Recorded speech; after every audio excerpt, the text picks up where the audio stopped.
Hello, we're back with Harry Potter, Dobby and I, and we're on to chapter 4, The Keeper of the Keys. Let's find out who was hammering on the shack door. Boom, they knocked again. Dudley jerked awake. "Where's the cannon?" he said stupidly. There was a crash behind them, and Uncle Vernon came skidding into the room. He was holding a rifle in his hands. Now they knew what must have been in the long, thin package he'd brought with them. "Who's there?" he shouted. "I warn you, I'm armed." There was a pause. Then, smash! The door was hit with such force that it swung clean off its hinges and with a deafening crash landed on the floor. A giant of a man was standing in the doorway. His face was almost completely hidden by a long, shaggy mane of hair and a wild, tangled beard. But you could make out his eyes, glinting like little black beetles under his hair. The giant squeezed his way into the hut, stooping so that his head just brushed the ceiling. He bent down, picked up the door and easily fitted it back into its frame. The noise of the storm outside dropped a little. He turned to look at them all. "Couldn't make us a cup of tea, could you? It's not been an easy journey." He strode over to the sofa, where Dudley sat frozen with fear. "Budge up, you great lump," said the stranger. Dudley squeaked and ran to hide behind his mother, who was crouching, terrified, behind Uncle Vernon. "And here's Harry," said the giant. Harry looked up into the fierce, wild, shadowy face and saw that the beetle eyes were crinkled with a smile. "Last time I saw you, you was only a baby," said the giant. "You look a lot like your dad, but you've got your mum's eyes." Uncle Vernon made a funny rasping noise. "I demand that you leave at once, sir," he said. "You are breaking and entering." "Ah, shut up, Dursley, you great prune," said the giant. He reached over the back of the sofa, jerked the gun out of Uncle Vernon's hands, bent it into a knot as easily as if it had been made of rubber, and threw it into the corner of the room. Uncle Vernon made another funny noise, a bit like a mouse being trodden on. "Anyway, Harry," said the giant, turning his back on the Dursleys, "a very happy birthday to you. Got something for you here. I might have sat on it at some point, but it'll taste all right." From an inside pocket of his black overcoat, he pulled a slightly squashed box. Harry opened it with trembling fingers. Inside was a large, sticky chocolate cake with "Happy Birthday, Harry" written on it in green icing. Harry looked up at the giant. He meant to say thank you, but the words got lost on the way to his mouth. What he said instead was, "Who are you?" The giant chuckled. "True, I haven't introduced myself. Rubius Hagrid, keeper of keys and grounds at Hogwarts." He held out an enormous hand and shook Harry's whole arm. "What about that tea then, eh?" he said, rubbing his hands together. "I'd not say no to something stronger if you've got it, mind." His eyes fell on the empty grate with the shrivelled crisp packets in it, and he snorted. He bent down over the fireplace. They couldn't see what he was doing, but when he drew back a second later, there was a roaring fire there. It filled the whole damp hut with flickering light, and Harry felt the warmth wash over him as though he'd sunk into a nice warm bath. The giant sat back down on the sofa, which sagged under his weight, and began taking all sorts of things out of the pockets of his coat. A copper kettle, a squashy packet of sausages, a poker, a teapot, several chipped mugs, and a bottle of some amber liquid, which he took a swig from before starting to make the tea.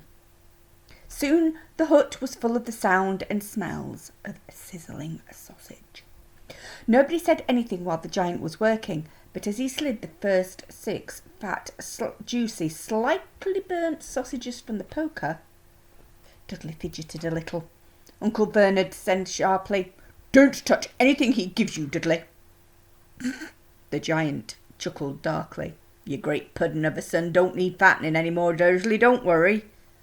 He passed the sausages to Harry, who was so hungry he had never tasted anything so wonderful, but he still couldn't take his eyes off the giant. Finally, as nobody seemed about to explain anything, he said, I'm sorry, but I don't really know who you are still. The giant took a gulp of tea and wiped his mouth with the back of his hand. Call me Hagrid, he said. Everybody does. And like I told you, I'm keeper of keys at Hogwarts. You'll know all about Hogwarts, of course. No, said Harry. Hagrid looked shocked. Sorry, said Harry quickly. Sorry, barked Hagrid, turning to stare at the Dursleys, who shrank back into the shadows. It's them as should be sorry. I knew you weren't getting your letters, but I never thought you wouldn't even know about Hogwarts, for crying out loud. Did you never wonder where your parents learnt it all? All what? Asked Harry. All what? Hagrid thundered. Now wait just 1 second. He'd leapt to his feet. In his anger he seemed to fill the whole hut. The Dursleys were cowering against the wall. Do you mean to tell me, he growled at the Dursleys, that this boy knows nothing about anything? Harry thought this was going a bit far. He had been to school after all, and his marks weren't bad. I know some things, he said. I can, do maths and stuff. But Hagrid simply waved his hand and said, About our world, I mean. Your world. My world. Your parents' world. What world? Hagrid looked as if he was about to explode. Dursley! He boomed. Uncle Vernon, who had gone very pale, whispered something that sounded like Mimble, Mimble. Hagrid stared wildly at Harry. But you must know about your mum and dad, he said. I mean, they're famous. You're famous. What? My mum and dad weren't famous, were they? You don't know. You don't know. Hagrid ran his fingers through his hair, fixing Harry with a bewildered stare. You don't know what you are, he said finally. Uncle Vernon suddenly found his voice. Stop, he commanded. Stop right there, sir. I forbid you to tell the boy anything.